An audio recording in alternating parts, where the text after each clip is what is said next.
Hello, my name is Sam Megarry, and 3 years ago, I was diagnosed with stage 3 colon cancer and subsequently Lynch syndrome.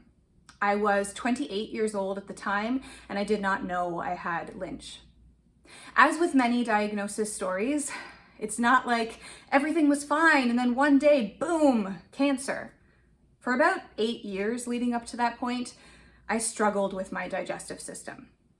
I saw various doctors, inconsistently, who determined I must have irritable bowel syndrome. I was always eliminating one food group or another. Carbs, coffee, dairy, meat, gluten, saturated fats. I was anemic, but so are a lot of menstruating people in their 20s. I was living a busy, active life, but more often than not, I was in a lot of pain after I ate. I normalized it. I called it IBS, and I kind of got used to it until one day in 2019, I experienced pain like nothing I had ever felt before. And so I went into the Emerge thinking, maybe it's my appendix. A CT and a colonoscopy later, I had answers. Confusing, terrifying answers, but answers nonetheless. There was a part of me that was relieved when I was diagnosed. I wasn't crazy. There was something wrong.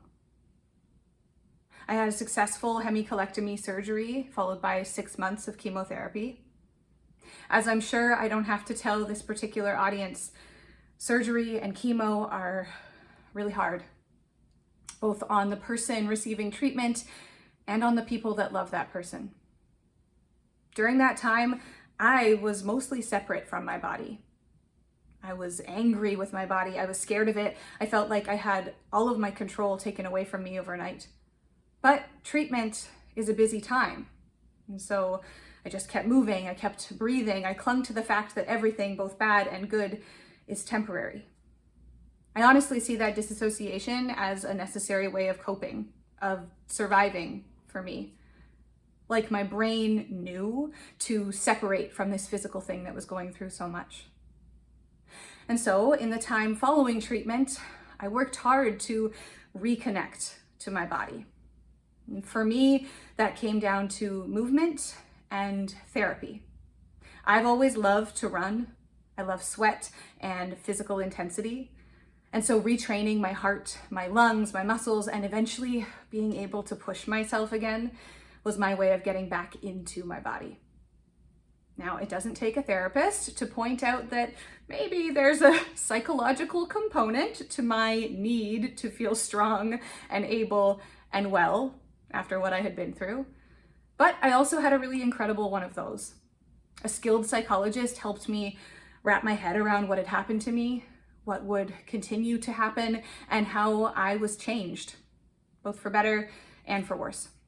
Now, it's important to say nothing about my healing has been fast or linear or easy. It's a lifelong practice, I think. But I am grateful to have found the tools that work for me. Now, I am a protector of this body, and I do my best to celebrate it, whether that's giving it the food it wants, and by that I mean both vegetables and donuts, prioritizing the movement that I love, or taking rest. This also includes being vigilant about colonoscopies, CTs, and all of the other regular screening that comes with a history of cancer and Lynch syndrome. This body has frankly blown me away.